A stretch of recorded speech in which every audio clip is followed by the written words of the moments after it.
자, 화면부터 좀 보겠습니다. 두 장의 사진 준비되어 있는데요. 첫 번째 사진은 오늘 오전, 그 옆에 거는 오후 모습입니다. 잠시 보시면요. 오전에 재판 출석한 이재명 대표의 모습인데요. 손을 들었죠? 한 손을 손바닥에 보이게 들었는데요. 원래 언론에서 예상하기로는 재판 출석할 때 법원 앞에서 뭔가 입장 표명을 하지 않겠는가 오늘 이렇게 예상되는데요. 예상과 달리 그냥 쑥 들어갔습니다. 그래서 뭐 아무런 질문을 할 수가 없었어요. 이런 모습이었고요. 반면에요. 오후 재판이 오전에 잠시 하고요. 그리고 잠깐 휴식을 취하고 오후에 진행이 됐거든요.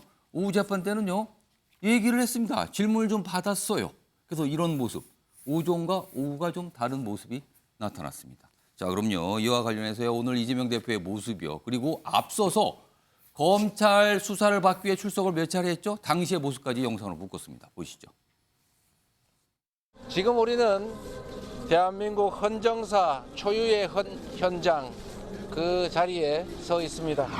오늘 이곳은 윤석열 검사 독재 정권이 법치주의를 그리고 헌정 질서를 파괴한 현장입니다.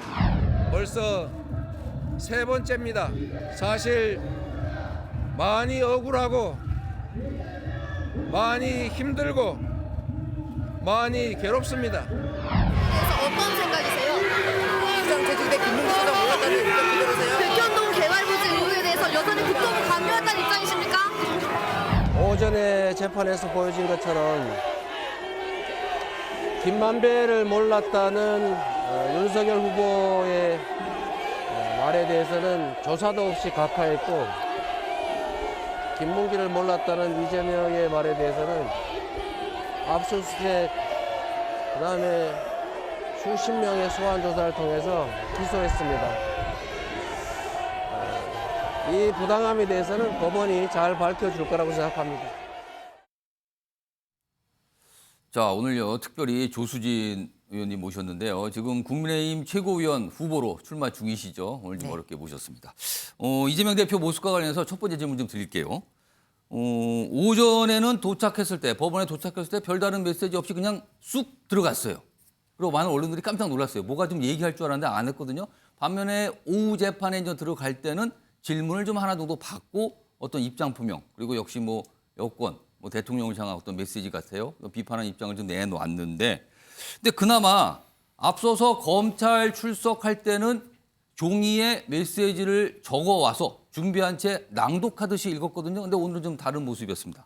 네. 아무래도 판사 앞에 선다. 이걸 좀 의식했을까요? 어떻게 좀 보십니까? 그렇죠. 그러니까 이 검찰청에 들어갈 때는 검찰을 맹비난하면서 무슨 탄압을 받는 듯한 그런 모양새를 띈다면 오늘은 판사님의 현명한 판단을 기다리겠다. 굉장히 그 법원에 우호적인 제스처를 보냈거든요. 이것만 보더라도 굉장히 자신의 혐의에 대해서 위중하다고 판단을 했고 그리고 가급적이면은 말을 아끼고 있다. 이것 자체가 보여주는 것이 상당히 크다. 저는 이렇게 받아들입니다. 그러니까 검찰은 어떻게 보면 약간 대척에선 존재로 인식했다면 판사, 그러니까 재판정에 들어간 때 이 판사에 대해서는 뭔가 맡겨야 되는 상황, 본인의 어떤 미래, 그렇기 때문에 굉장히 신중할 수밖에 없다. 그래서 검찰 출석과는 확실히 다른 모습을 보인 거다. 뭐 이런 분석이신데요. 네, 그리고요. 오늘은 이제 김문기 전 처장을 몰랐다고 발언하면서 이것이 허위사실 공표로 인한 재판이 시작되는 거거든요. 그렇습니다. 그리고 또 빠르면 다음 주부터는 대장동 부패 게이트를 비롯해서 위례개발 비리 의혹 그리고 성남 FC 불법 후원 의혹으로도 재판이 또 시작이 돼요. 그렇기 때문에 법원에는 최대한 낮추면서 선처를 요청하는 그런 전략으로 갈 수밖에 없는 것이죠. 낮은 자세 아니냐 이런 말씀을 덧붙여 주셨어요. 자, 장윤선 정치 전문 기자께는요. 뭐 오늘 이 상황 포함해서 오늘은 동행을 한 민주당 의원들이 없었어요. 뭐 차량에서 법원 근처까지 가서 차에 내려서 바로 들어갔으니까요. 안 보였습니다, 오늘요. 그리고 게다가 오전 재판에 재판장이 여러 가지 이제 진행이 되다가 할 말이 없는가라고 물었는데 없다라고 대답을 했다고 해요. 이재명 대표가. 평소 같았으면 강하게 항변을 하거나 그랬을 텐데 그런 모습이 없었거든요. 이거 좀 어떻게 좀 평가하십니까? 앞서 조수진 의원님께서 잘 정리한 것처럼 그 검찰에 본인의 무고를 입증하는 그런 태도, 그리고 국민께 호소하는 태도와 예. 그리고 이제 재판을 앞둔 그 어쨌든 피고의 입장이기 때문에 당연히 입장은 좀 다를 수밖에 없는 것이고요. 그리고 본인 얘기한 대로 굉장히 억울하고 부당한 사건이므로 법원이 이 억울한 사연을 잘 밝혀줄 것이다라고 얘기한 것처럼 예. 이 법원의 선처가 굉장히 중요하고 뭐 그런 판단을 구하고자 예. 어쨌든 최대한 좀 이렇게 공손한 태도로 예. 임하는 것이 좋겠다라고 판단했다고 보여지고요. 예. 민주당 내부에서도 사실은 이 사건이 시작될 때부터 예. 검찰 조사는 별로 의미가 없다라고 보고 실제로는 재판 전략이 굉장히 중요하다고 포커스를 두고 그러면 있었습니다. 오늘부터가 진짜 뭔가를 그렇죠. 예, 오늘부터가 하는 진검 시간이다. 그렇죠. 오늘부터가 진검승부가 시작이 되는 것이고요. 예. 이르면 1심 판결이 올 여름 정도에 나오지 않을까라고. 선거법 재판은 좀 빠르게 진행이 예, 되죠. 그렇죠. 그래서 선거법 재판은 올 여름쯤에 1심 판결이 나올 거라고 보면서 민주당 법률위원회 내부 판단으로는 본인들 무죄를 확신한다고 얘기를 하고 있습니다. 그래서 예. 이 재판 어렵지 않게 가려고 하는 전략 중에 하나다 이렇게 볼 수도 있겠습니다. 그러니까 뭔가 전날 그리고 민주당 의원들이 오늘 모습을 보이지 않았어. 이것도 다 뭔가 기존에 얘기가 돼서 그럴 필요가 없다. 이건 지금 재판부에 뭔가 좀 호소된 상황이니까 그러지 말자. 아마 이런 얘기가 있었을 것 같다라는 말씀 들리는데 이상희 세명대 교수께서 지금 계속 손을 드셨어요. 발언기에 좀 달라고 계속 옆에서 말씀들을 하시는데 드릴게요. 말씀하세요. 아니 뭐 두 분이 말씀하셨던 그 비슷한 맥락인데 쉽게 이해하자면 이렇습니다. 검찰은 범죄 의혹을 수사하는 쪽이고 법원은 그 범죄에 대해서 판단을 하는 그런 예. 어떤 기본적인 차이가 있습니다. 그래서 형사소송법이나 형법 용어상 개진의 정의라는 게 있죠. 이제는 바뀌어서 그게 반성하는 태도인데 예. 범죄나 피의자들이 반성하는 태도가 있느냐 없느냐에 따라서 예. 여기에 양형에 상당한 영향을 주게 됩니다. 법원에서 판사들이 봤을 때 이 사람은 반성하는 태도가 돼 있구나라는 부분이죠. 그런데 이제 우리가 상상을 해서 보자 그러면은 그 법원의 판결에 공판에 들어가기 전에 예. 이재명 대표 여러 가지 얘기를 하게 되면은 예. 이 부분에 대해서 개전의 정의에 부합되지 않는 그러한 어떤 형태가 좀 될 수가 있겠죠. 판사도 아무래도 뭔가 또 그걸 감안할 수도 있다 이거죠. 예, 이제 반성하는 태도에 대한 문제고 그래서 최대한은 법원 예. 앞에 들어가기 전에 판단을 받기 전에는 예. 겸손하고 숙고하는 모습이 가장 좋다. 그래서 결국 이재명 대표의 이러한 형태는 재판을 염두에 둔 전략적 행보다 이렇게 봐야 되는 거죠. 세 분 말씀 공통점을 찾아보면 판사 앞에서는 좀 조심해야 된다. 뭐 이 말씀을 하신 것 같아요. 그래서 그런 거 다 감안한 것 같다는 말씀인데 자 시청자 여러분께서 오늘 재판이 열렸다. 그리고 이 첫 재판에 공판에 이재명 대표가 참석했다. 이건 다 아시잖아요. 그런데요. 뭐 아시는 분은 알지만 모르시는 분은 근데 뭘 갖고 재판을 한 거예요? 선거법이라고 설명드렸지만 내용이 좀 들어 있거든요. 이와 관련된 이 내용을 알 수 있는 영상이 준비되어 있습니다. 들어보시죠. 일부에서는 그 산하 직원이고 뭐 해외 출장도 같이 갔는데 어떻게 모를 수 있냐 그러지만 제가 뭐 그 실제로 하위 직원이라서 기억이 안 나고요. 재직 때는 몰랐고요. 예. 도지사가 돼서 재판 받을 때 이 사람의 존재를 알게 됐고 전화도 꽤 많이 했고. 우리 저 증인께서 유동규와는 시장 전부터 이렇게 오랫동안 알아오셨습니다. 선거 전부터 같이 이렇게 찍은 사진들이 쭉 있습니다. 네, 제가 얘기했습니다. 제 선거를 도와준 예. 거 맞습니다. 네. 그 충성을 다했어요. 유동규는 저 증인께. 충성을 다한 게 아니라 배신한 거죠. 국토부가 요청해서 한 일이고 공기관 이전 특별법에 따라서 저희가 응할 수밖에 없는. 만약에 안 해주면 직무유기 뭐 이런 걸 문제 삼겠다고 협박을 해서. 그러니까 두 가지 사안인데 이 두 가지 사안에 대해서 검찰은 이건 허위다. 허위를 얘기한 거라고 얘기를 하는 거고요. 그래서 지금 기소가 된 상태고 이재명 대표는 그 허위 사실 아닙니다. 상황에 따라 뭔가 설명하다 나온 건데 왜 그럽니까? 약간 이렇게 충돌하는 상황이에요. 자, 그런데요. 이상희 교수님. 네. 지금 이 재판이 선거법 관련된 재판입니다. 예. 선거법 관련 재판은 다른 어떤 법 위반 재판하고 좀 특성이 있거든요. 이게 어느 정도의 형량이 나오게 되면 정치적으로 크게 문제가 될 수 있는데 일단 이재명 대표 개인의 문제일 수도 있지만 또 다른 각도에서 보면 민주당에 굉장히 큰 어려움을 줄 수도 있는 문제다. 이렇게 나오거든요. 이게 좀 어떤 사안이기 때문에 그렇습니까? 이게 우선 첫 번째로 짚어야 될 문제는 지금까지 대장동, 백현동 등등의 비리 의혹들은 예. 이재명 대표 개인에 대한 문제였습니다. 그런데 이번 공직선거법은 예. 여기에 이재명 대표와 함께 민주당이 같이 함께 거론될 수밖에 없는 문제가 되는 거죠. 그러면 사실상 민주당의 재판일 수도 있다 이 그렇죠. 뜻입니까? 민주당의 재판으로 봐야 되는 거다. 그만큼 이재명 대표가 예. 법원 앞에서 겸손하게 대하는 그런 태도라든가 여러 가지 이 부분에 대해서 이야기하는 패턴들을 보면 그걸 짐작할 수가 있습니다. 그러니까 먼저 어떤 내용 뭐냐면은 때문에 그렇습니까? 공직선거법 제250조 1항입니다. 예. 이게 허위사실 공표죄는 5년 이하의 징역 또는 3천만 이하의 벌금을 처한다. 예. 그런데 개인인 이재명 대표는 예. 만약에 100만 원 이상의 벌금을 받게 되면은 예. 5년간 피선거권을 박탈합니다. 5년간 출마할 수 없는 거죠. 그러면 국회의원직도 그만둬야 되고.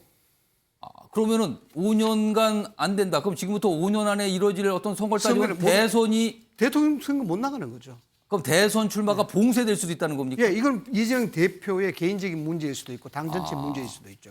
그런데 더 심각한 건 예. 민주당이 여기에 대해서 노심초사할 수 있는 이유가 있습니다. 만약에 예. 이 유죄가 되고 100만 원 이상 벌금이 돼서 유죄가 확정이 된다 그러면은 예. 이번 대선의 선거 대선 비용이 434억 원이 소요가 됐습니다. 민주당 내에서 이걸 전부 반환을 해야 됩니다. 그 이 돈은 불법적인 대선 거기 때 때문에. 썼는데 썼는데 그러면은 이게 정부로부터 그러니까 환급을 정부에서 받아- 보존해 주잖아요. 그걸 그렇죠. 다시 네. 받았잖아요. 그러니까 이게 부정선거의 허위사실 유포이기 때문에 그들 그대로 국고에 반납을 해야 되는. 그럼 쉽게 말하면 이 받은 400억이 넘는 돈을 토해내야 된다 이 뜻입니까? 네, 그래서 뭐 김만배 씨의 그 저수지의 482억 원과 비슷한 규모인데 예. 예, 지금 이게 유죄 판결이 되면은 민주당으로서는 돌이킬 수 없는 상처가 되고 오. 이 사법 리스크가 현실화되는 피부로 와닿게 되는 그런 형태가 되는 겁니다. 뭐 이처럼 파장이야 뭐 이루 말할 수가 없고요. 그래서 지금 이재명 대표가 발언을 보면은요, 예. 굉장히 이런 부분들의 유죄를 피하기 위한 부분들을 전략적으로 갖고 있습니다. 첫 번째는 성남시장 때는 김문기를 몰랐다 했다. 그다음 예. 두 번째는 기억에 남아 있지 않는 사람이라고 이야기했다. 예. 그다음 세 번째는 얼굴이야 봤겠지만 그 사람을 어떻게 하느냐. 이게 명시적이고 명확하게 이 사람을 모른다라고 이야기 안 하는 겁니다. 이게 실질적으로 실제적 악의를 가지는 거짓말이 아니다라는 것을 표현하기 위한 것이죠.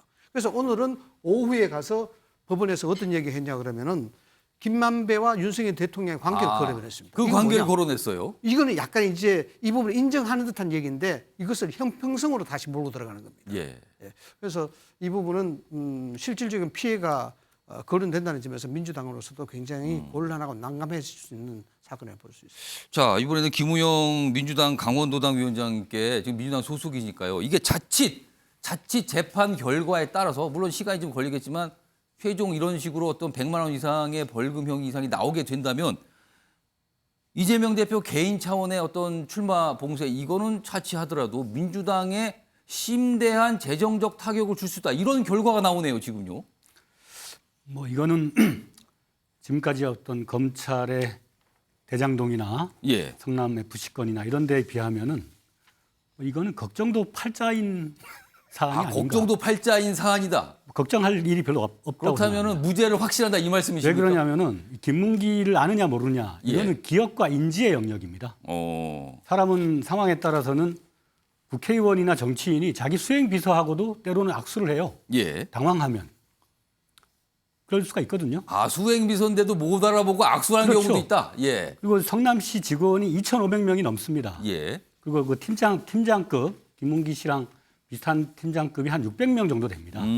그럼 예를 들어 얼굴이 알고 지낼 수 있겠죠. 예. 잘 아느냐라고 했을 때 잘 모른다라고 답하는 것이 허위사실 공표에 해당되느냐. 대법원 판례에 따르면은 적극적으로 선거에 당선되게 하기 위해서 예. 어떤 사실을 과대 포장하여 허위의 사실을 적극적으로 공표할 때만 그 법이 불법인 것이고 단순한 의혹을 부인하는 경우는 그것이 비록 허위라 하더라도 예. 허위 사실 공표죄에 해당되지 않는다라는 대법원의 판결이 있습니다. 그래서 전에 그 오세훈 시장 때도 예. 내곡동 그 개발 관련 그다음에 파이시티의 어떤 그 당시의 관련성에 대해서 부인을 했었고 검찰은 대법원 판례에 근거해서 단순 부인은 허위사실 공표죄에 해당되지 않는다 해서 예. 무혐의 처분한 사실이 있습니다. 예. 또 국토부의 공공기관 이전에 따른 여러 가지 어떤 압력을 느꼈다. 이것도 그 당시에 보면은 이재명은 성남시장으로서 보건복지부하고도 갈등이 있었어요. 예. 뭐 저기 산후조리원 등등에 예. 대해서 정부하고 갈등이 있었고 정부는 재정을 분배하거나 예산을 편성하는 힘이 있기 때문에 예. 그 기초지자체장은 상당한 압박감을 느낄 수밖에 없습니다. 네. 그런 어떤 감정의 영역을 법의 잣대로 그렇게 심판할 수 있겠는가 하는 측면에서 보면 예. 뭐 걱정도 팔자다 이렇게 볼 수 있겠습니다. 민주당 소속인 김우영 위원장께서는 걱정도 팔자다. 민주당에서는 무죄 확실한다. 지금 과거에 어떤 사례 같은 거 다 있다. 지금 이걸 계속 강조해 주셨어요. 이런 와중에 조수진 의원께서 손 드셨어요. 지금요. 말씀하시죠. 네. 저도 이제 정치인이고 최고위원 선거를 나가다 보면 하루에 명함 한 1000장씩도 가요. 예. 그리고 저도 문자 메시지를 봤는데 제가 어디서 찍었는지 모를 사진들이 막 오거든요. 오. 그럴 때 깜짝깜짝 놀래죠. 그런데 이 이재명 대표의 김문기 전 처장 발언과 관련해서는 예. 단순하게 기억의 착오라든가 이런 걸로 보기 어렵죠. 예. 우선 9박 11일 동안 뉴질랜드, 호주 여행을 다녀왔어요. 음. 이렇게 가까운 사람을 몰랐다라고 한다면 이거는 상식적으로 이해가 안 되는 것이죠. 그리고 또 김문기 전 처장 같은 경우는 대장동 인허가 관련해서 수시로 보고를 한 사람이에요. 예. 성남시장 시절에 이재명 대표, 이재명 성남시장에게 인허가 문제를 보고를 했어요. 예. 그런데 모른다? 이래서 이게 허위사실 공표 의혹이 나온 거죠. 그리고 또 한 가지는 예. 국토부 공무원 금방 말씀하셨습니다만 국토부의 압력을 느꼈다. 이것도 말이 안 되는 게요. 국토부 공문 다 공개되지 않았습니까? 이재명 성남시장 시절에 이재명 성남시가 예. 국토부에 요청을 한 거예요. 그래서 국토부가 답변한 게 공문이 나왔지 않습니까? 예. 그렇다면은 이 세 가지만 보더라도 이재명 대표는 거짓말을 했다. 알겠습니다. 허위사실 공표했다. 이렇게 볼 수밖에 없는 것이죠. 지금 조수진 의원님과 김우영 위원장 두 분 이제 충돌했어요. 의견이요. 지금 아니 이거는 말도 안 된다. 이건 뭐 이걸 가지고 어떻게 허위사실을 하는가 쪽과 이거 허위사실 맞잖아요. 지금 이게 충돌합니다. 지금 재판 시작됐어요. 판사가 판단을 할 겁니다. 이걸 하기 위해서 지금 공판이 열리는 거거든요. 이런 가운데요. 지금 이재명 대표가 오늘 출석한 공판이 다 끝났다 그러네요. 그리고 나오면서 역시 아무 말 안 하고 그냥 돌아가셨다고 하네요. 집으로 간지 당사로 간지 모르겠습니다만 이제 재판이 끝났는데요. 나오면서 아무런 얘기, 그러니까 묵묵부답이었다고 합니다. 그러면은 처음에 들어갈 때 묵묵부답, 마지막에 나올 때 묵묵부답, 중간 휴식 취하고 오후에 재판 들어갈 때는 한마디 하고 이런 상황이 됐습니다. 지금요. 자, 이런 가운데요. 다음요. 달력을 좀 하나 소개해드리죠. 달력 좀 한번 봐주세요. 여기 보면 이게 3월 달력이에요. 여기 보면 오늘 날짜 있죠. 3일. 오늘 첫 공판이 있었어요. 그리고 격주로 이 사안에 대한 공판에 참석을 해야 됩니다. 그러면은 17일, 31일 격주로 두 차례 더 출석하는 게 일단 잡혀 있습니다. 이게요. 그럼 4월 들어가도 또 있겠죠. 이게 잠깐요. 자, 이런 상황입니다. 자, 이상희 교수님. 그런데요. 이 사안이 간단하진 않은 게 지금 정치권에서 나오는 말이 자칫하면 이재명 대표가 법원 투어를 하게 생겼다. 그러니까 지금 오늘 열린 이 서울중앙지법에 열린 이 재판은요. 그러니까 선거법 위반이잖아요. 근데 지금 다른 수사도 다갈래로 진행되고 있거든요. 그래서요. 향후에 쌍방울 관련된 수사가 뭔가 돼서 기소가 되면 이건 수원지방법원에 가야 되는 상황이 있고요. 그리고 예를 들어서 무슨 정자동 뭐 의혹건 관련해서는 지금 또 성남지청에서 하고 있는데 이게 기소가 되면 이것도 성남지원으로 가야 되고 그래서 법원 3곳 정도를 계속 돌아다니면서 재판을 받아야 되는 상황이 될 수 있다. 이런 전망 나오고 있거든요, 지금요. 아마 신문지상에는 이것이 현실화되게 되면은 제목 헤드라인 아주 재밌게 뽑힐 것 같아요. 이재명 대표의 사법 투어를 아마 집중 조명하지 않겠나 이렇게 생각이 됩니다. 우리가 흔히들 이제 정치인의 여러 가지 수사를 언론 보도에서 많이 접해보고 있는데 이게 지금 이 상태가 되면요. 첫 번째로 중요한 것이 이재명 대표에 대한 이재명 대표발 기사들은 정치부발 기사가 아니고 사회부발 기사가 되는 겁니다. 그렇죠. 예, 사회부발 기사가 되면요. 지금까지 우리가 통상적으로 봤을 때 여기에서 자유스러운 의원들, 정치인은 본 적이 없습니다. 그만큼 다른 말로 표현하자 그러면은 사법 리스크가 완전한 현실이 된다라는 겁니다. 그래서 우리가 이미 언론이라든가 여러 이제 방송에서도 지적을 했습니다만 이것이 현실화되면은 과연 당대표로서의 직무를 제대로 할 수 있을 것인가에 대한 부분. 그다음 두 번째는 뭐 민생이라든가 경제라든가 여러 가지에 대해서 지금 야당 쪽에서 주장을 하고 있습니다만 이런 것들이 결국 이재명 대표의 이런 사법 투어로 인해서 블랙홀이 되고 맙니다. 예. 아무리 어떠한 일이 있다 하더라도 사회고발 기사에 묻혀버리게 될 수밖에 없다. 이렇게 되면은 야당이 가지고 있는 어떤 야성 이런 예. 것들은 이재명 대표로 인해서 완전히 소멸돼 버립니다. 이것이 또 장기화된다 그러면은 예. 총선 전략에 상당한 지장이 가져갈 수밖에 없는 그런 상황이 되죠. 그래서 이게 사법 리스크가 결국 정치 리스크로 되는 예. 현실화되는 그런 상황을 직면하게 된다. 이것 때문에 아마 당 내에서도 민주당 내에서도 여러 가지 내용을 겪을 수밖에 없지 않겠느냐. 예. 혼란이 더욱더 가중될 것이다. 이렇게 봅니다. 그러니까 이 달력 그리고 자칫하면 여기 지도도 하나 좀 그려드렸잖아요. 지도 보면은 법원들이 표시가 돼 있거든요.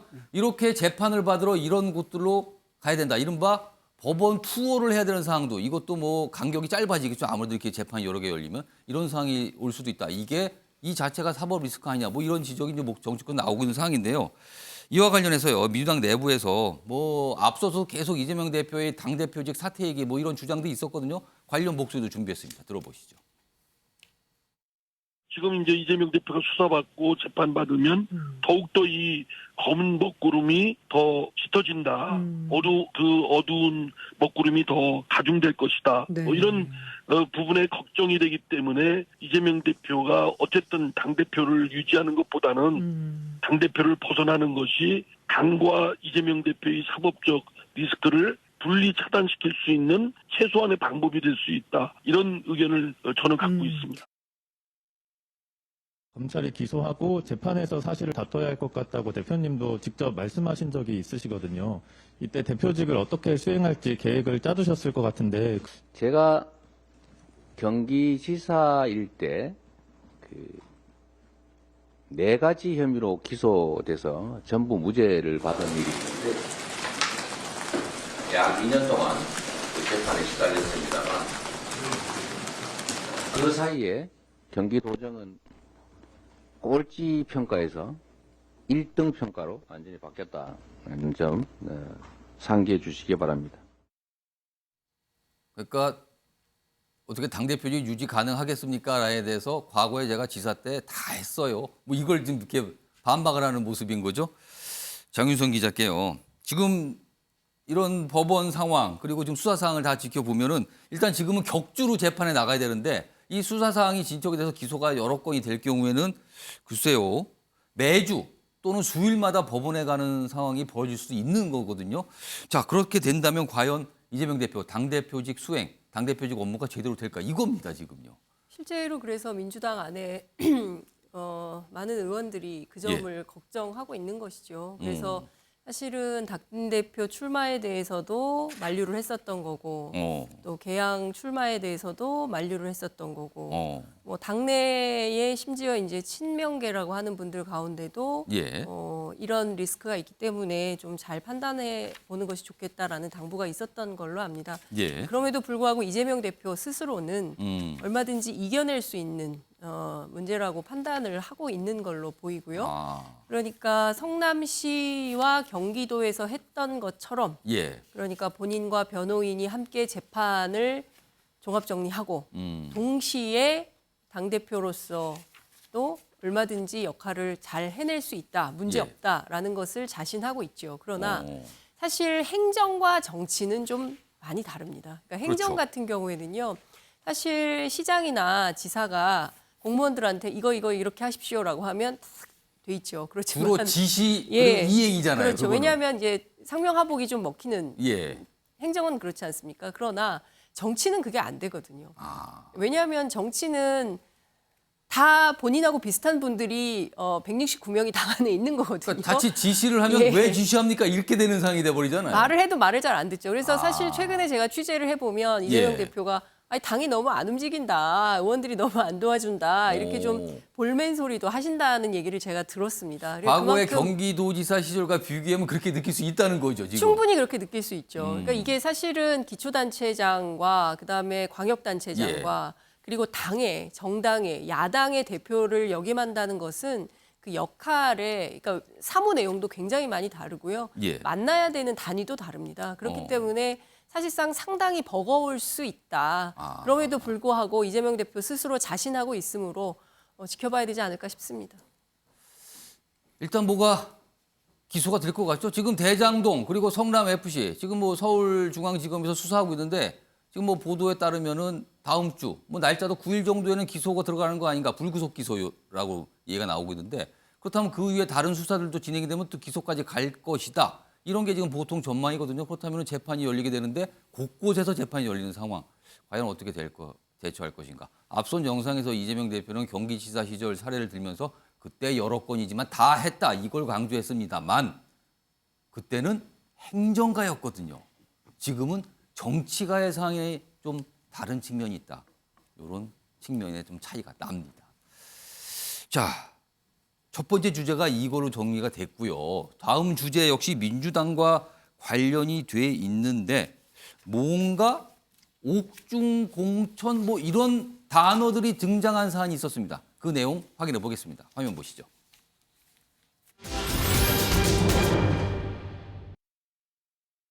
이재명 대표 민주당 대표직 사퇴 의사 전혀 없습니다. 대표직 그건 사퇴 명확합니다. 전혀 언론에서 없다. 뭐 검토한다, 언제쯤 한다, 뭐 원내대표 경선을 보고 나서 한다 여러 가지 보도들이 나오는데 예.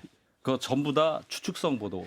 그런데 유감스럽게도 추가 영장이 들어간다 하더라도 예. 이제 제가 취재한 걸로는요. 예. 추가 영장이 오더라도 그 나갈 생각도 없으시고요. 아, 대표직 이재명 사퇴할 대표가? 의사도 일도 없습니다. 아. 그리고 심지어 그 옥중 공천도 불사하겠다.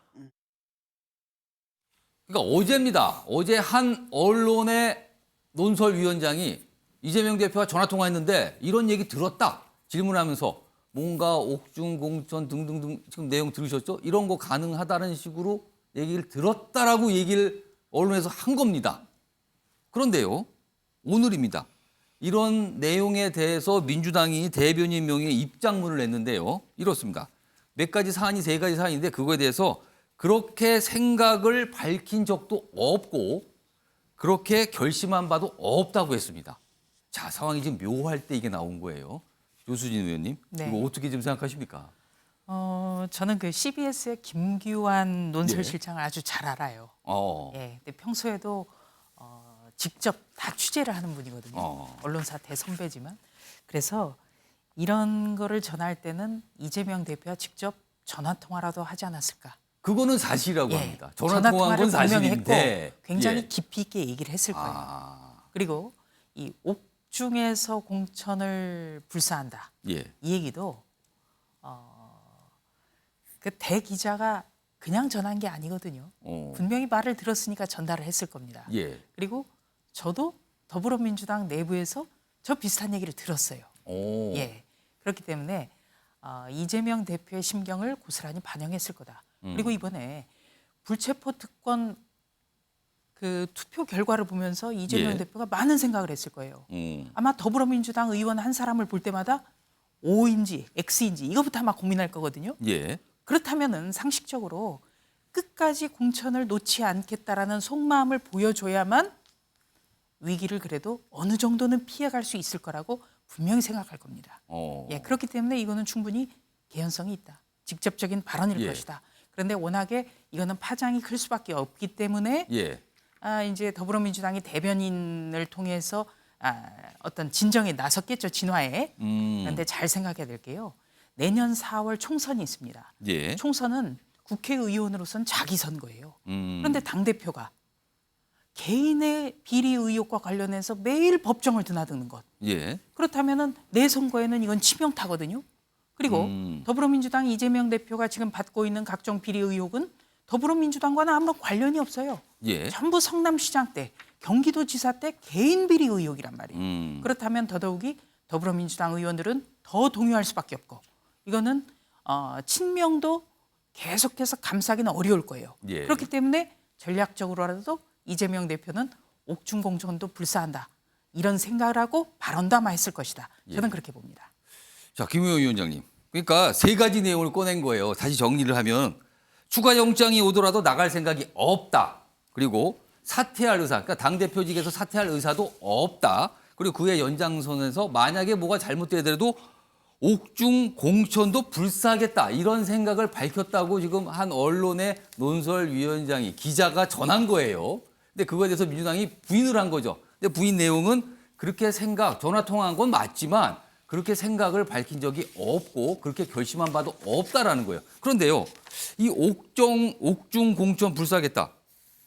정말 안 일어날까요, 그렇게? 지금 분위기 어떻습니까? 그 옥중공천이라는 표현은 좀 다소 극단적인 사례로 이제 언급된 것 같습니다. 예. 미리 그 어떤 법원의 판단에 대해서 그렇죠. 그렇게 여러 가지 전제가 예, 좀 있어야 돼요. 그 앞에. 예단할 필요가 전혀 없고요. 예. 이재명의 그 리더십의 스타일을 보면은 그 성남시장 경기도지사 시절에도 3일 중에 이틀을 수사, 조사, 감사를 받았어요. 항상 그 자갈밭을 맨발로 걷는 방식으로 예. 살아왔고 거기에 아주 익숙해져 있는 그런 스타일의 리더죠. 지금 언론인이 이재명 대표랑 전화 통화를 하면서 그런 표현을 했지만은 제가 보건대 어떻게 해석을 했냐? 예. 배수진을 쳤구나. 불태전의 어떤 의지를 갖고 있구나. 이재명 대표가 배수진을 친 거라고 보시는 겁니까? 이런 얘기가 그렇죠. 나오는 자체가? 지금 지난번에 그 체포동의안 표결에서 일부가 당 대표의 어떤 그 리더십을 흔드는 예. 그 흔들기를 한 거 아닙니까? 그 사실은 구속영장 그 자체의 적법성, 정당성을 가지고 가부를 결정을 해야 되는데 예. 총선 승리의 어떤 가능성, 뭐 당의 어떤 그 경쟁성을 가지고 리더십을 흔드는 그런 예. 그 의도로 접근을 해왔단 말입니다.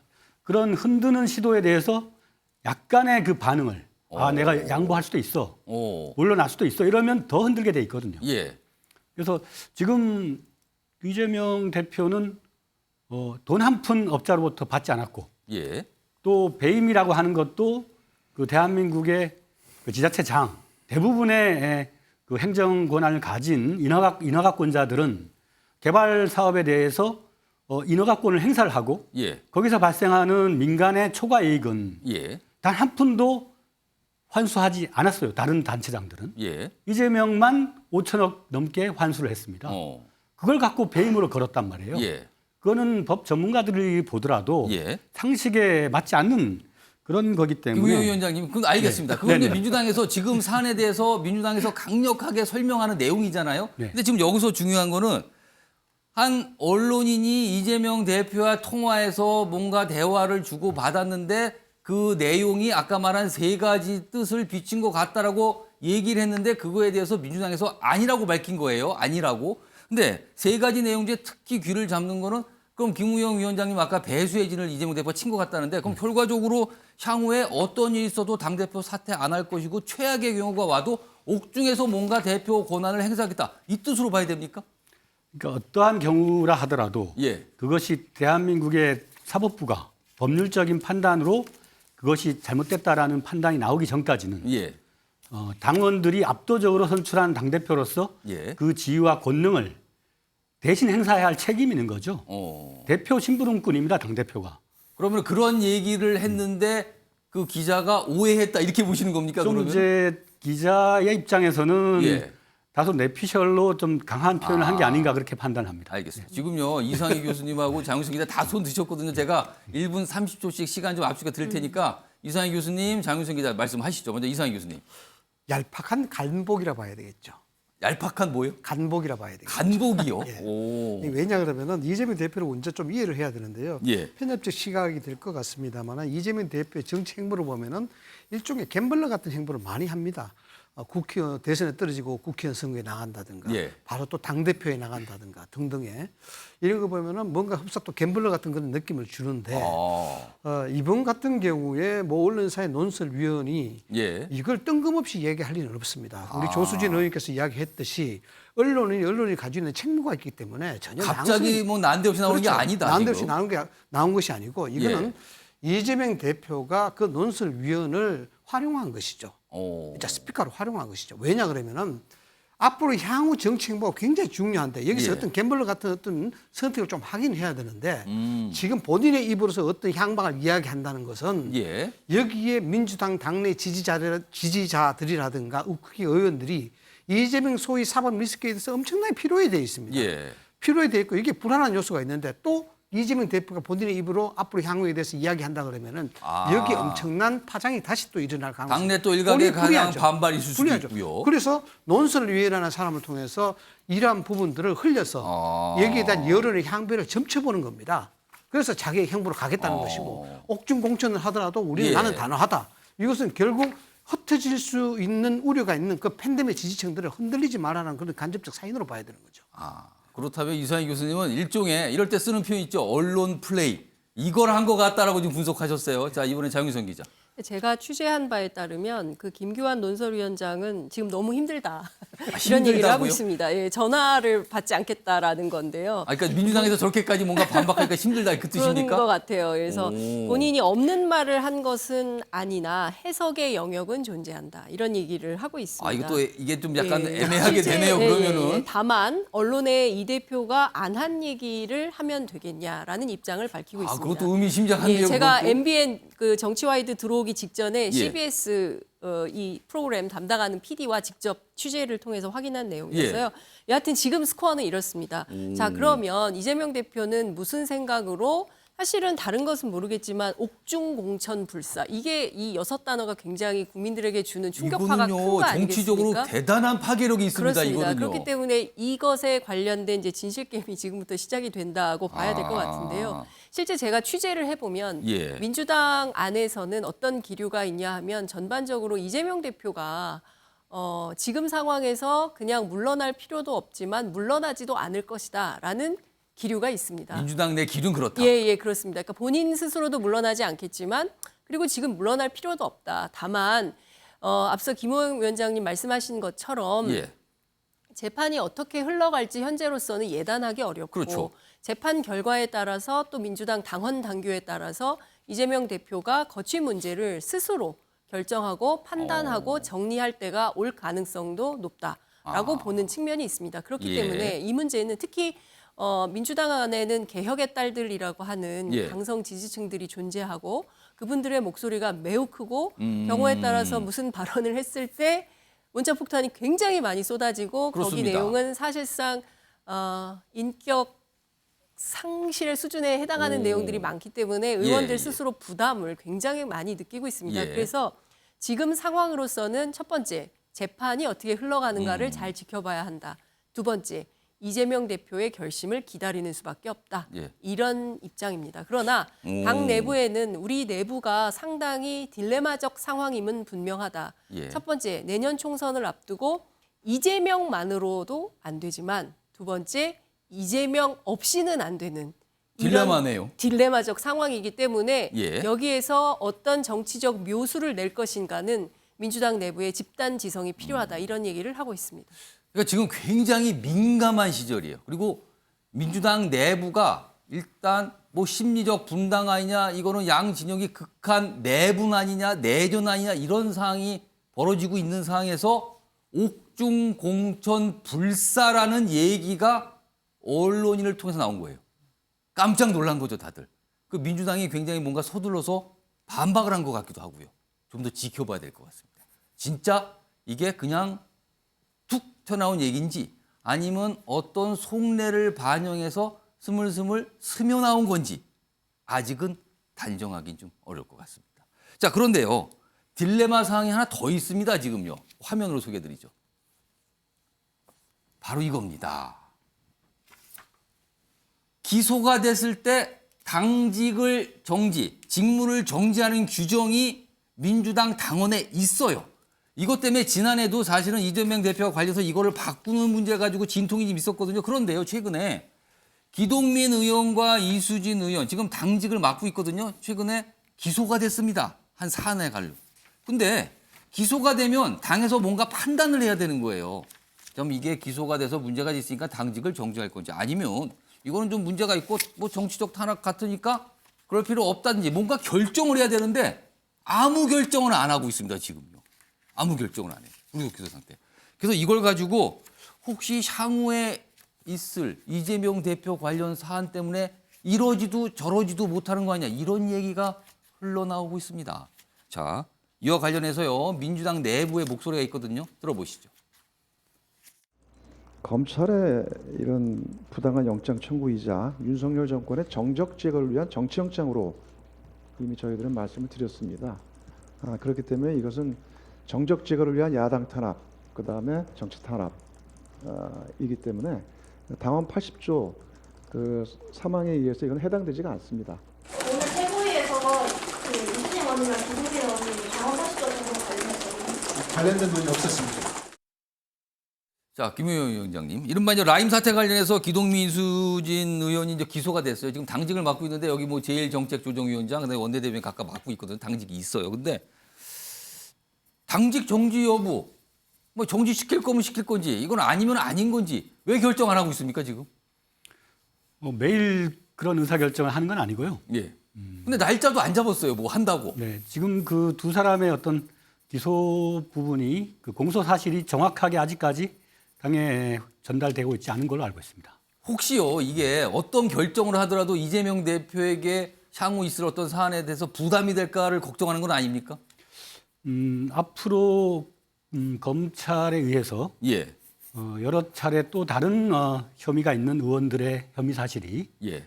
또 드러날 가능성도 있습니다. 예. 현재 이 검찰 공화국의 예. 또 전국 주도권을 장악하기 위한 그 야당 의원들에 대한 전방위적인 수사와 예. 또 거기에 따른 기소 이런 것들이 있을 수 있기 때문에 그럼 추가적인 기소가 계속 있을 수 있다. 다른 의원들도. 예. 예. 그래서 어떤 지금은 정치 탄압의 국면으로 전체적인 그 흐름을 보고 있기 때문에 예. 케이스 바이 케이스로 분절적으로 볼 수는 없는 것이고 그래서 일단 현재 상황에서는 사태의 흐름을 좀 더 주시를 하고 예. 또 그 공소의 내용에 대한 적절성 여부 이런 것도 판단을 해야 됩니다. 왜냐하면 그 김봉현 씨가 여러 차례 진술을 번복하고 또 도주를 했다가 잡혀와서 예. 엄청난 그 형량의 그 구형을 받고 있지 않습니까? 예. 예, 그런 상황에서 그 쥐에 그러니까 몰려 있는 쥐 같은 사람이 하는 말이기 때문에 예. 그것에 대해서는 좀 더 사실 판단을 해봐야 되지 않을까. 그러면 경우에 따라서는 판단할 건데 당직을 정지시킬 수도 있고 뭐 정치적 탄압으로 봐서 안 시킬 수도 있고 이런 뜻입니까? 그러면요? 그건 좀 봐야 된다는 뜻입니까? 네, 충분히 좀 더 들여다봐야 할 성질의 것이라고. 알겠습니다. 이번 장윤선 기자께요. 아니 그러면은 그냥 당직 정지 대상 아닙니다라고 하면 되지 않습니까? 민주당에서. 지금 사실 민주당이 이것만 문제가 아닙니다. 예. 제가 취재한 바에 따르면 지금 박지원 전 위원장 출당 조치에 대한 것도 답변을 해야 되고요. 그것도 남아 있군요. 그러고 그다음에 보니. 이낙연 전 대표에 대해서 영구 제명을 할 건지 말 해야 건지 됩니다. 이 문제도 정리를 해야 되는데 예. 지금 다 답변을 못 하고 있어요. 그런데 답변하기 어려운 겁니까? 예, 그래서 당 지도부의 핵심 관계자하고 제가 취재를 해보면 예. 매우 곤란하다. 그러니까 이런 거죠. 지금 이낙연 전 대표가 지금 상임 고문이신데 예. 이분이 뭐 특별하게 어떤 혐의가 없는 가운데 뭐 적발된 무슨 사실이 있지 않은 가운데 어떻게 영구 제명을 합니까? 그리고 박지원 위원장도 출당 조치하라고 하는데 해당 행위라는 게 확인이 돼야 출당 조치를 하지 그런 것도 확인이 안 되는데 어떻게 합니까? 이런 당원들의 요구가 있지만 예. 참 많이 곤란합니다. 이제 이런 얘기를 하고 있고요. 지금 당 상황이 예. 매우 어지럽습니다. 취재를 해보면 실질적으로 지난번에 그 가까스로 부결된 그 상황에 대해서 민주당 다선 의원들 얘기를 들어보면 예. 이것은 민초의 반란이다. 이런 얘기를 합니다. 이게 무슨 얘기냐면요. 민주당 이제 초선 의원들 가운데 말은 하지 못하지만 당 운영에 대해서 불만을 가지고 있는 분들이 예. 뭐 세력화된 것은 예. 아니지만 이심전심으로 뭐 이런 얘기들을 많이 한다는 겁니다. 그러니까 과거에 사실 민주정당으로서의 정통성을 가지고 있었던 더불어민주당이 최근 예. 들어서 원칙이 점점 무너지고 있는 거 아니냐. 예컨대 뭐 어떤 무슨 문제가 생겼을 때 당직을 내려놓는다든가 아니면 뭐 사과를 한다거나 예. 문제를 해결한다거나 이런 방식의 어떤 원칙에 입각한 해결이 거의 보이지 않고 있다. 이런 방식의 정당 운영이 과연 민주정당인 더불어민주당에 맞는 거냐라는 예. 의문을 제시하는 분들이 많이 있었고 그것이 지난 그 부결에 예. 뭐 무효, 기권 뭐 등등으로 의사 표시를 했던 그런 사례다라고 보고 있고 지금 사실 이재명 대표의 사법 리스크가 중요한 것이 아니다. 예. 제일 중요한 것은 리더십 리스크다. 지금 상황에서 정당을 어떻게 관리 운영해 나갈 것인지에 따라서 내년 총선에 더불어민주당의 운명이 걸려 예. 있다. 이렇게 보고 있습니다. 조순희 의원님, 그러니까 지금 두 의원에 대해서 민주당이 당직 정지 어떤 여부를 판단을 안 하고 있는 거예요. 그러니까 안 하고 있어요, 지금요. 어떻게 보십니까? 안 하기도 하고 못 하죠. 못 왜냐하면 한다? 기동민 이수진 의원 사안은요. 크기만 다르지 더불어민주당 이재명 대표 사안과 똑같아요. 무슨 말씀이냐면 그렇게 보시는군요. 이재명 대표는 성남시장 경기도지사 때의 일로 문재인 정부에서 검찰 수사가 시작이 됐잖아요. 예. 그리고 기동민 이수진 의원 같은 경우에는 라임 사태로 기소가 됐어요. 예. 라임 사태라고 하는 것은 소액 투자자들이 정말 개미라고 불리는 분들이 굉장히 큰 타격을 사회적 받았는데 파장이 굉장히 컸습니다. 이것 역시 문재인 정부 때 검찰 수사가 시작됐지 아. 않습니까? 그런데 오히려 문재인 정부 때 여당이었던 의원들을 어떻게 보면은 예. 좀 봐주려고 한 것 때문에 수사가 굉장히 지연됐어요. 이게 똑같지 않습니까? 예. 그렇다면 이재명 대표가 이 두 분에 대해서 어떻게 정지를 하겠어요? 이수진 의원은 원내 대변인이고요. 기동민 의원 같은 경우에는 무엇보다도 법사위 간사입니다. 예. 법사위에 오는 목적이 있을 거예요. 분명히. 아. 예. 그렇다면 본인도 내놓지 않겠죠? 저는 이거는 건전한 생각일지는 모르겠습니다만 예. 국민의힘으로서는 이렇게 결단을 내리지 못하는 것 나쁘지 않다. 알겠습니다. 이렇게 봅니다. 경쟁 정당의 혼란은 다른 정당으로서는 뭐 힘이 된다. 어제 제가 그 말씀 잠깐 드렸었는데 지금 약간 이거는 뭔가 도덕성과 관련한 문제니까요. 예. 더더욱이. 여론의 어떤 질타를 받을 수 있다. 이 그리고 말씀을 모두가 드리네요. 문재인 정부 때 시작된 검찰 수사에 대해서 이러지도 못하고 저러지도 못하고 예. 이런 것 때문에 여러 가지로 볼 점이 많다. 이렇게 봅니다. 그러니까 지금 기소가 된 민주당 의원들에서 만약에 당직을 정지할 경우 향후에 이재명 대표가 그런 판단을 받게 될 경우 뭐 형평성의 문제는 어떻게 되는 거냐, 그럼 안 하면 또 어떻게 되는 거냐, 그러니까 약간 딜레마 상황이다. 뭐 이런 지적이 계속 나오고 있어요. 자, 민주당과 관련된 두 번째 주제도 집중적으로 좀 다뤄봤습니다.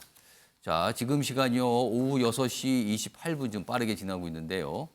정치 와이들은요 유튜브로도 지금 생중계되고 있습니다. 그러니까 아울러서요 많은 댓글도 부탁드리겠습니다. 자, 다음 주제로 넘어가겠습니다. 보시죠.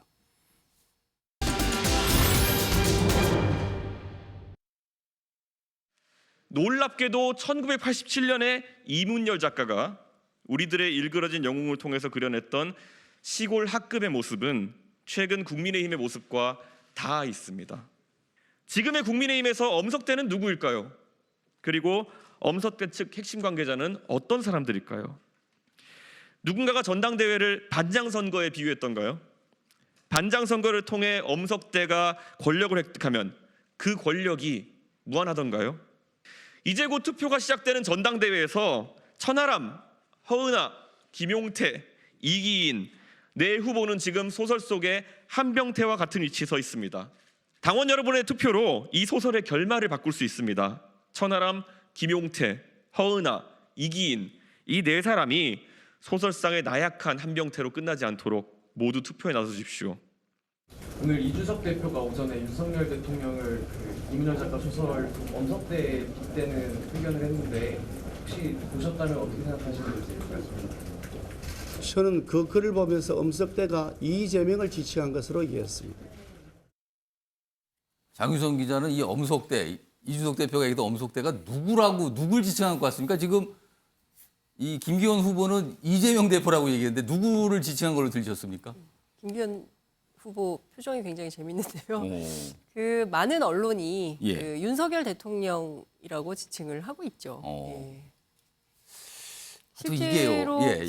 그 이준석 대표가 한 얘기가 재밌는데요. 엄석대를 누구와 매칭해서 생각할지는 여러분의 자유이고 고민입니다. 그러니까 본인 입으로 누군지 얘기 안 했어요. 예, 제 얘기를 듣고 엄석대가 똑같은 한 사람을 연상시킨다면 다들 공감하고 계신 겁니다. 우리는 같은 문제의식을 갖고 있고 같은 이상을 추구하고 있습니다. 이렇게 밝히고 있습니다.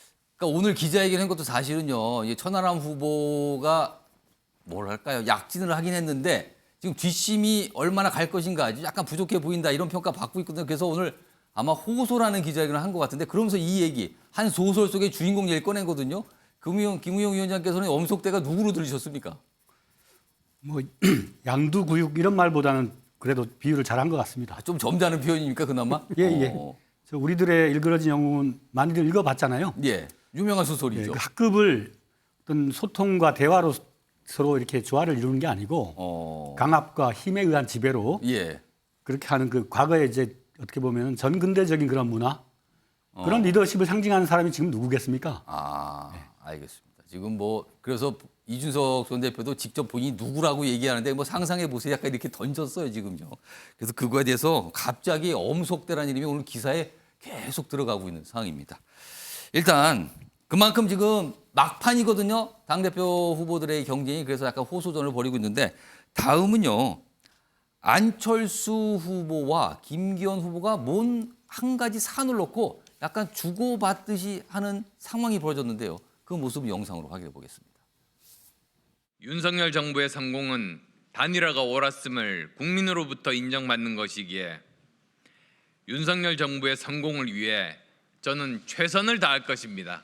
유감스럽게도 단일화의 진정성과 역사적 의의를 부정하고 깎아내리려는 일부 세력이 있습니다. 저는 그분들께 분명하게 묻습니다. 제가 윤석열 대통령과 단일화해서 정권 교체를 이룬 것이 잘못된 결정이었습니까? 대답해 주시기 바랍니다. 오늘 오전에 안철수 후보가 단일화를 깎아내리지 말라고 당 일각에 이제 얘기했는데 좀 어떻게 보시나요? 저는 단일화를 깎아내릴 바가 없습니다. 단일화한 것 자체는 긍정적으로 평가한다고 이미 말씀을 드렸습니다. 그러나 단일화했다고 해요. 과거의 모든 행적들이 지워지는 것이 아니라고 하는 말씀을 드린 것입니다. 자, 지지율 1위를 달리고 있는 김기현 후보 그리고 2위로 추격을 하고 있는 안철수 후보 치열하죠. 1, 2위니까 굉장히 좀 날도 서 있고요. 치열합니다. 이런 상황이 있고요. 그런데요. 이런 가운데 대통령실 관계자가 포함이 돼 있는 단톡방에서 무슨 일이 있었다. 이게 지금 보도가 됐거든요. 이와 관련해서 안철수 후보 측이 강하게 또 반발하는 목소리가 오늘 있었는데요. 그 모습 확인해 보겠습니다. 대통령실 행정관들이 단톡방에서 특정인을 초대하면 이 초대된 특정인들이 김기현 후보 지지, 안철수 후보 비방하는 홍보물을 지속적으로 올린 것입니다. 이번 전당대회 정말 순수한 정당의 행사입니까? 아니면 처음부터 김기현 후보를 당대표 만들기 위해서 대통령실과 특정 세력들이 벌이는 은밀한 협잡입니까? 윤석열 대통령께서는 그동안 당무에 개입하지 않겠다고 여러 차례 말씀을 하셨습니다. 저는 이번에 왜 대통령실 공직자들이 대통령의 이런 말씀을 어겼는지 매우 궁금합니다. 이상희 교수님, 그러니까 오늘 한 언론의 보도를 통해서 알려졌고요. 그렇게 안철수 후보 측 저렇게 강하게 반발하는 반응을 보였거든요. 이 상황 어떻게 읽고 계십니까? 일단 안철수 후보의 발언 그리고 이번에 이제 김영우 전 의원의 발언 예. 이 얘기를 총체적으로 들어보면은 굉장히 좀 조급하다는 그런 느낌이 좀 들어요.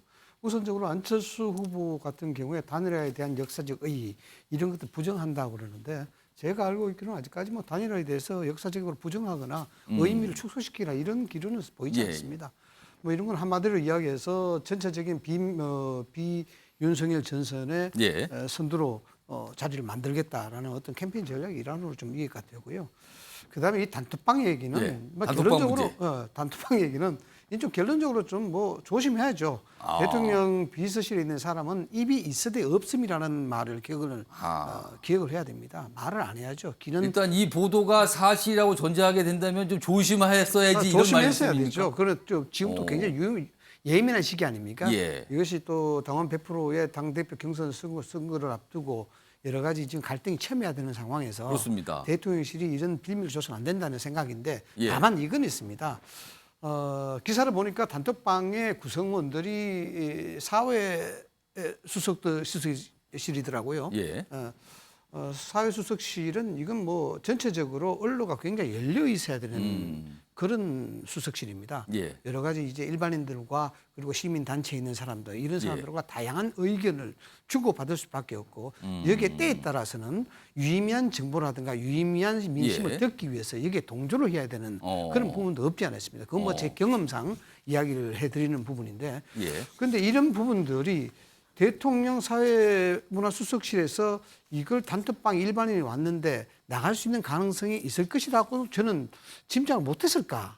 어느 정도는 저는 했다 봅니다. 왜냐 그러면 예전에도 이런 사건들이 좀 있었기 때문에. 그러니까 그런 게 나중에 누군가 통해서 전해질 수 있다는 건 왜 몰랐는가. 그냥 뭐 아주 뭐 좀 조심성이 없다고 봐야 되겠죠. 부정적으로 이야기하면. 예. 그러나 사회수석실이란 그런 특성 때문에 여러 가지 의견을 듣기 위해서라면은 예. 그것을 거부하거나 또는 거기에 대해서 동조를 하지 않거나 이렇게 되면은 다양한 의견 자체가 안 들어오는 경우도 있다라는 점을 좀 말씀을 드립니다.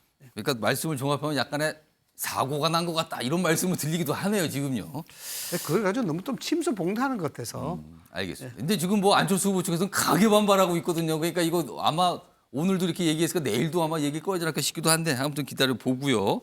자, 정치 와이드의 하나의 코너입니다. 지금부터 미니 인터뷰 진행해 보겠습니다.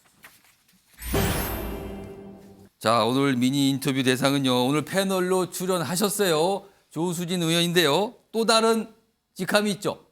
국민의힘 최고위원 후보입니다. 자, 최고위원 후보 자격으로 오늘 인터뷰를 좀 한번 대상으로 한번 해보겠습니다. 자, 패널 분들, 다른 패널 세 분께 제가 미리 좀 당부를 드렸어요. 질문을 각각 준비해 주시고요. 질문 시간은 20초, 그리고 조수진 후보께서는 답변할 때 한 1분 정도 해주시면 좋겠다고 했습니다. 자, 우선 먼저 김우영 위원장께서 질문하시죠. 네, 찾느라고 힘들었는데요. 예. 조수진 후보는 국민의힘 그 여성 국회의원으로서 여성 권익 신장이나 이런 데 대해서 의지가 있는 표현을 좀 하셨더라고요. 과거에 이제 여가부 폐지는 또 다른 분열의 정치다라고 이제 이준석 그 당시 대표를 비판한 바가 있습니다. 예. 지금도 그 여가부 폐지에 대해서 그런 소신을 갖고 계시는 건가요? 민감한 질문 나왔습니다. 네. 예. 우선 여성의 인권 신장에 대해서는 우리 모두가 모두 노력해야죠. 더더욱이. 그리고 아직까지 공직이라든지 여러 분야에서 여성의 유리천장이 존재하는 것도 사실입니다. 그러나 이 여가부 같은 경우에는 윤미향 의원으로 압축될 수 있듯이 여성의 인권 신장이 아니라 어떻게 보면은 윤미향 의원 같은 사람에 집중적으로 지원을 했기 때문에 존폐 논란이 있었죠. 그래서 이 여성가족부의 기능을 재정립하자는 데는 이견이 없습니다. 알겠습니다. 자, 이번에는 장윤성 기자 질문하시죠. 저하고 또래가 비슷한 예. 아들을 키우고 계신 엄마로 알고 있습니다. 예, 예전에 저하고 국회에 같이 출입할 때 인연이 있는데요. 아, 그러시군요. 예, 정순신 국가수사본부장 아들의 학폭 사건 관련해서 상당히 많은 논란이 있습니다. 엄마로서 좀 그 사건 어떻게 생각하시는지 하나 하고 그다음에 이번 사건과 관련해서 책임을 져야 한다면 누가 책임을 져야 한다고 생각하시는지 여쭙겠습니다. 네, 우선 정순신 변호사 사건 관련해서는 저도 굉장히 놀랐어요. 이거는 국회의원을 떠나서 금방 말씀하신 대로 자녀를 키우고 있는 엄마로서도 놀랐죠. 이 학교 폭력은 굉장히 우리 사회의 병폐고 그리고 어떻게 보면 우리가 이 병폐를 줄이기 위해서 모두가 다 노력을 해야 됩니다. 그리고 이번 사건이 더 커진 것은 단순히 학교 폭력 문제만이 아니라 아빠의 영향력이 개입됐을 가능성 때문에 굉장히 이 여파가 컸습니다. 그래서 이 문제는 공직 후보자 스스로가 본인이 어떤 준비가 돼 있는지 적합한지 여기에 대해서 분명히 밝혔어야 된다는 점에서 대단히 안타깝고 아쉬운 점이 남고요. 그래서 이 부분을 검증을 어떻게 우리가 보완할 것인가 이 부분에 대해서 제도적 노력이 있어야 됩니다. 그리고 또 저는 굉장히 그 언론에서도 지적한 것이 수시 입학, 정시 입학, 전형마다 이 학교 폭력을 용인하느냐 마느냐 여기에 대해서도 굉장히 충격이 컸어요. 그래서 각 대학의 입시 전형에도 이 문제는 분명하게 반영돼야 된다고 생각합니다. 다만 이번에는 이 자녀 문제와 이런 과거의 행적들에 대해서 본인이 직접적으로 공개를 하지 않았기 때문에 이것은 본인이 답하지 않으면 알기가 굉장히 어려운 구조입니다. 그리고 이 문제가 터지자마자 여기에 대해서 빠르게 정리하는 것 이것은 조금 진전된 조치로 받아들여달라 이런 당부를 좀 드리고 싶습니다. 자, 이번에 이상희 교수 질문하시죠. 저는 워낙 친해가지고요. 예. 이게 객관적이 있는 질문이 될지는 모르겠어요. 그런데 오늘 원고를 보고 저는 그냥 뭐 정치인 조수진 의원과 친하다 이런 생각을 했었는데 모처럼 좀 공부를 하게 된 계기가 됐어요. 아니 어떤 사람인가. 이 보니까 뭐 날카롭다기보다도 첫 여성 기자, 첫 여성 검찰 기자, 첫 여성 정당 기자, 예. 첫 여성 청와대 기자. 상당히 좀 선구적 역할을 많이 하셨더라고요. 그래서 최고위원 출마를 하셨고 정치에 예. 입문을 하셨던 것 같은데 최고위원 되시면은 소위 조수진표 브랜드를 만들고 싶다면 어떤 걸 하고 싶은지. 네. 저는 여러 인터뷰에서도 말씀드렸다시피 이 정치인, 국회의원이 어려운 것은 예. 어떤 그냥 월급 받는 것이 아니라 뭔가 자신의 소신이 있어야 된다고 생각을 합니다. 저는 지난 2019년 가을 조국 사태를 보면서 정치 참여에 대해서 진지하게 고민을 했고요. 그리고 또 여러 가지 지금 사회 현상, 정치가 어떻게 보면 가짜 뉴스를 만들고 예. 국민을 분열시키고 이런 데 되기 때문에 국민 통합, 상식적인 사람들이 힘을 받는 그런 건강한 정당을 갖고 나가고 싶다라는 소신이 있습니다. 그리고 국민 통합의 한 가지 우리가 방향이 성별을 넘고 지역을 넘어야 되거든요. 그런데 예. 과거 문재인 정부를 들어서면서 우리가 어떻게 보면은 동서 갈등이라든지 지역 갈등이 훨씬 더 심해졌습니다. 예. 그래서 저는 국회에 들어와서 누가 뭐 보든 또 누가 관찰하든 이런 걸 떠나서 특히 우리 당의 불모지인 호남에 대해서 굉장히 공을 들여왔습니다. 예산 지원이라든지 그쪽 지자체장 단체장들이 현안을 호소할 때 다 들어드리고 수시로 갔습니다. 예. 이 부분에 대해서 저는 계속해서 노력하고 또 가시적인 열매를 맺을 수 있도록 더 보여드리겠습니다. 자, 세 분 질문하셨고요. 제가 추가 질문 하나 좀 드릴게요. 네. 평소에 뭐 여러 기회에 말씀하시고 뭐 언론 인터뷰 통해서 이런 말씀을 좀 하신 걸로 제가 알고 있는데 지금 국민의힘 내 이른바 이제 이준석계가 민주당의 사실상 이중대로 보인다. 뭐 이런 취지의 말씀을 계속 하셨군요. 어떤 이유에서 그런 말씀을 좀 하신 건가요? 저는 오늘 이준석 전 대표가 일그러진 우리들의 영웅이라는 소설을 꺼냈을 때 이것은 자신에 대한 이야기 아닌가. 저는 그런 생각을 해봤습니다. 예. 2년 전 우리가 야당일 때 30대 영선을 혁명적인 조치를 통해서 당대표로 보여주려고 했던 것은 이준석 현상에 대한 예. 그러니까 이럴 정도로 우리가 어떤 그 변하고 있다. 이런 처절한 모습을 보여주기 위한 선택이었거든요. 예. 이준석 현상을 우리는 선택했는데 그것을 자신에 대한 어떤 맹목적인 지지로 해석을 한 것이죠. 그리고 또 대통령과 또 우리 내부를 향한 예. 이른바 내부 총질. 여기에 대한 여념이 없습니다. 그리고 걸핏하면 가출하고 대통령 후보 발목 잡고 지금도 발목 잡고 있어요. 어떻게 대통령을 일그러진 영웅이 뭐 엄석대 비유를 한다든가. 그렇죠? 그리고 정순신 변호사 사건이 예. 윤석열 정부에 마치 명운을 좌우하는 것 같이 몰고 가는 것. 이거는 더불어민주당 이재명 대표도 하지 않는 것이거든요. 예. 그렇다면 이게 이중대의 모습이죠. 이건 대단히 잘못됐다. 우리는 비주류를 인정하지만 건강해야 되죠. 그 예. 전제가 다른 겁니다. 그렇기 때문에 대단히 안타깝고요. 젊어서 실수는 할 수가 있습니다. 그러나 자신의 도덕적 결함을 전혀 인정하지 않고 반성도 성찰도 하지 않고 누군가 대리인을 내세워서 분탕질하는 것. 이거야말로 청산돼야 될 구태고 수구다. 저는 그렇게 생각합니다. 오늘 조수진 후보의 이 얘기에 대해서 이준석 전 대표가 어떤 반응을 보일 수 있을 것 같아요. 한번 기다려 보고요. 자, 지금까지 미니 인터뷰 진행해 봤는데요. 조수진 국민의힘 최고위원 후보였습니다. 자, 그럼요. 조수진 후보님 이제 다시 이 방송이 남아 있거든요. 이제 조수진 의원으로 돌아가겠습니다. 이제 네. 패널을요. 자, 마지막 주제 하나 준비되어 있는데요. 확인해 보겠습니다.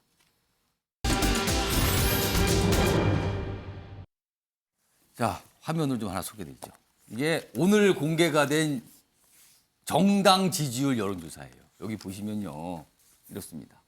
빨간색이 국민의힘, 파란색이 더불어민주당, 이렇게 정의당 여기 밑에 있고요. 지금 보면 39가 국민의힘이고요. 민주당이 29예요. 그런데 그 전주, 일주일 전과 비교해 보면 국민의힘은 뭐 조금 올랐어요. 그러니까 어떤 그 유지하고 있는 상황인데 반면에 민주당은 좀 가파르게 떨어지는 모습이 상대적으로 보이죠, 지금요. 최근에 민주당이 어떤 내용 상황을 반영하는 거 아니냐 이런 해석이 뒤따르고 있는데 이렇게 지지율 상황이 오늘 이런 걸 좀 나타내주고 있습니다. 자, 이와 관련해서요. 일단 김우영 위원장께 질문 좀 드릴게요. 이런 가운데요, 지금 일단 지지율상이 좀 이래요. 여러 가지 뭔가 내용 타격을 받은 것 같거든요. 이런 상황에서 얼마 전에 이낙연 전 대표를 영구 제명해달라는 당원들이겠죠. 당원들이 민주당 게시판에 청원 코너가 있는데 거기에 그런 청원을 올렸어요. 그런데 지금 보니까 날짜상 한 사흘 정도 지났는데 오늘 6만 명을 넘어섰습니다. 동의하는 인원이요. 그런데 이게 5만 명이 넘게 되면 당에서 입장을 내야 되거든요. 자, 그렇다면은 이거는 이낙연 전 대표 영구 제명, 곧 어떻게 보면 당에 있는 친 이낙연계를 당에서 내보내라는 뜻으로도 보이기도 합니다. 당에서 뭐라고 답변을 할 수 있습니까? 이거에 대해서 지금. 당에서 판단하겠죠. 김우영 의원님 좀 고민을 하시는 것 같아요. 지금 이거 어떻게 되는 건지 지금. 예, 말씀하세요. 일단은 지난 대선의 그 패배에 따른 예. 그 지금 후과를 지금 톡톡히 지금 보고 있는 형국이고. 패배 이후에 그 파장이 지금까지 오고 있는 그렇죠. 거다. 지난번에 이제 체포 동의안에 어떤 그 가결 내지는 무효 기권을 한 당내 의원들이 많은 숫자가 있다는 거에 대해서 예. 당원들로서는 되게 분개하고 있는 것이고 그 원인이 그 대장동 이슈가 경선 과정에서 그 내부로부터 발생했기 때문에 예. 네, 그래서 이제 거기에 대한 책임을 묻는 당원들의 어떤 목소리가 반영되고 있는 것 같습니다. 그러니까 이거를 뭐라고 대답을 합니까? 민주당에서 아니 이거 영구 제명 이거는 너무한 거 아닙니까? 안 됩니다라고 해야 됩니까? 아니면 뭐 그렇다고 뭐 생각해 보겠다고 할 수도 없는 거 아닙니까? 지금 이렇다면 이거? 현 우리 당의 당규에 예. 그 영구 제명을 할 수 있는 예. 근거는 아주 명명백백한 법 위반, 또 어떤 뭐 성폭력, 예. 또 음주, 혹은 뭐 다양한 범죄 전과. 누가 봐도 그냥 너무나 문제가 되는 거기에다가 명백히 당을 훼손시키는 예. 어떤 해당 행위가 분명할 때. 예. 그럴 때인데 정치적으로 의견이 다르거나 또 여러 가지 어떤 판단의 차이가 있다고 해서 그걸로 영구 제명을 하는 거는 좀 상식의 측면에서 봤을 때 다소 좀 과한 측면이 있다. 지금 당대표는 어려운 시기이기 때문에 최대한 그 당의 권리 당원들한테도 그 감정은 이해를 하지만 너무 과도하게 내부에서 서로 분열하는 그런 일은 좀 자제하면 좋겠다라는 게 당대표의 입장이기도 합니다.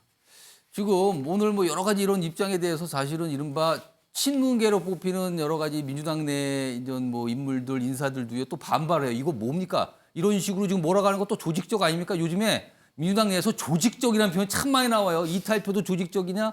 이렇게 반발하는 것도 조직적이냐? 이거 다 몰아가는 거 아니야? 서로들 그렇게 얘기를 하고 상황이거든요. 이런 가운데요.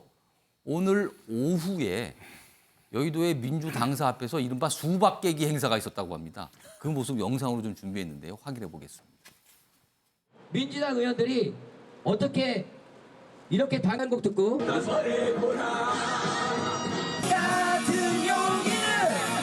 오늘 수박 깨기 퍼포먼스를 이따가 할 예정입니다. 오늘 집회 겸 자 수박들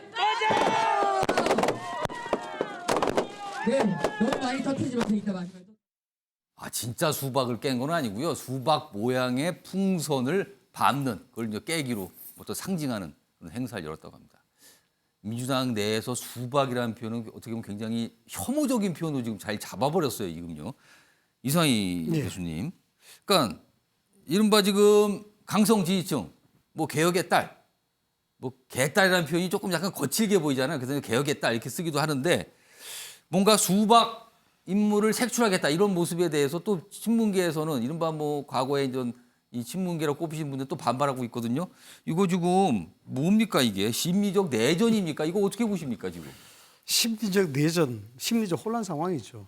그런데 뭐 글쎄요, 뭐 개인적인 생각입니다만 애꿎은 수박이 왜 저렇게 순환을 기까지 되는지 참 알다가 모르겠는데 어쨌든 올여름에는 수박이 굉장히 풍기현상을 겪지 않겠냐 그런 생각이 좀 들어요. 뭐 수박에 딱딱한 껍데기가 있기 때문에 안에 빨갛고 시원하고 달콤한 속살이 있는 것 아니겠습니까? 그걸 겉과 속이 다르다고 해서 수박 깨기 색출이 작업이 나간다. 그래서 민주당의 지지자들에 대한 어떤 이 사태를 보는 그런 시각이 어떤지는 모르겠습니다. 아무튼 뭐 이런 것들은 이낙연 전 대표에 대한 부분들은 예. 이번 이재명 대표 체포 동의안에 대한 사태, 이 얘기에 대한 일종의 복수전을 봐야 되겠죠. 예. 여기에 대해서 뭔가 표출할 수 있는 분출구가 필요한데 너로 인해서 우리가 이렇게 된 것 아니냐. 너로 인해서 이재명 대표가 이렇게 곤란을 겪지 않냐. 그런 표출로 봐야 되는 것입니다. 그래서 이게 일종의 저는 자주 이 부분을 토론에 이야기합니다만은 일종의 정치적 훌리간 현상이다. 팬데믹, 이한 팬데믹을 위한 팬데믹 정치. 이 팬데믹에 대해서 민주당이 어느 정도 정리를 하지 않으면은 굉장히 곤란한 상황에 빠질 것이다. 이렇게 봅니다. 지금 뭔가 좀 약간 대립하고 혼란 상황이 있잖아요. 이런 가운데요. 이게 한 며칠 전부터 언론 보도를 통해 조금씩 보도가 되는데 민주당에서 의원 대상 당무 감사를 할 때 권리당원 여론조사를 반영하겠다. 이런 얘기가 조금씩 나와요. 그렇다면 이건 궁극적으로 보면 공천에 영향을 줄 수 있거든요. 이런 얘기가 좀 나오고 있는데 이와 관련해서 민주당 내부의 목소리가 있었거든요. 들어보시죠. 지금 이 사태의 본질은 이 문제의 본질은 사실 이게 반란이냐 아니냐의 문제보다 뽑아준 사람, 그러니까 대의제 실종에서 저는 이 문제의 본질이 온다고 보는데 뽑아준 사람 선출직들이 자기를 뽑아준 사람을 배신하는 행위에서 나오는 거예요. 배신한 것들에 대한 어떤 그 확인하는 과정이나 여기에 문제 제기하는 과정은 당원으로서는 당연히 할 수 있다고 저는 생각합니다. 누가 누군지 모르기 때문에 그것을 당장 누군가에게 불이익을 준다 하기는 쉽지는 않을 것 같아요. 장윤선 기자께는요. 이게 무슨 의미가 되는 겁니까? 그러면 점점 약간 뭐랄까요? 순도를 높이는 상황이 되는 겁니까? 어떻게 되는 겁니까, 이건? 아직 제가 이제 안 그래도 이제 그 혁신위에서 활동하고 있는 국회의원들한테 몇 명 전화해서 물어봤는데요. 아직 결정된 안은 아니고 안으로만 그냥 나와 있는 아이디어 것이고 차원에서 안으로 하나 나온 거다? 안으로 하나 나온 것뿐인데 이것이 언론에 나오면서 이렇게 논란이 커지는 것 같다. 이게 확정된 것은 아니다라는 입장을 좀 밝히고 있는데요.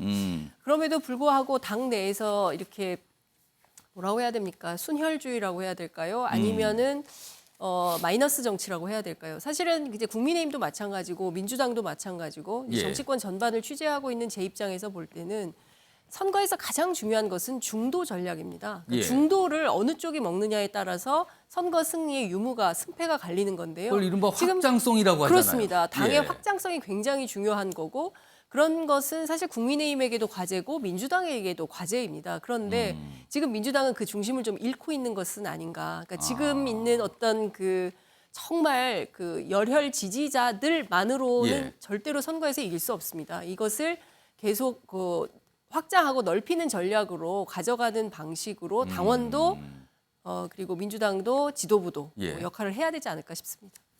이런 가운데 민주당의 움직임이 하나 더 있거든요. 최근 여권에서 벌어지고 있는 여러 가지 일들에 대해서 민주당이 약간 파고드는 모습이 있는데 몇 가지 사항이 엮여 있는데 이거 시간상 보니까 그냥 영상 정도만 확인하면 끝날 것 같거든요. 그 영상 그냥 확인해 보겠습니다. 이번 3.1절 기념사를 듣고 현장에서 제가 귀를 의심했습니다. 일본의 잘못을 합리화하고 협력을 구걸하는 것은 학폭 피해자가 가해자에게 머리를 조아리는 것과 같습니다. 오죽하면 이번에도 천공이 시키더냐라는 세간의 비판까지 나오고 있습니다. 그때 서울중앙지검에 있던 그 핵심에 있던 그 사람들이 이런 내용을 몰랐을 리가 없습니다. 그럼에도 불구하고 정순신을 국수본부장에 앉혀서 경찰을 장악해야 되겠다라고 하는 의도를 갖지 않는다면 이럴 수는 없습니다. 제대로 된 그러니까 최근에 있었던 일본과의 3.1절 윤석열 대통령 기념사 부분 이것도 좀 민주당에서 굉장히 문제 삼고 비판하고 있죠. 그리고 정승신 변호사 아까 잠깐 나왔어요. 이 인터뷰 미니스표 중에 그거 관련해서 지금 계속 몰아붙이는 상황인데 이게 과연 어떤 영향을 미칠지 사실 여론이 중요한 거거든요. 여론의 방향을 위해서 지금 민주당이 굉장히 뭔가 파고드는 모습인데 이건 좀 기다려 봐야 될 것 같습니다.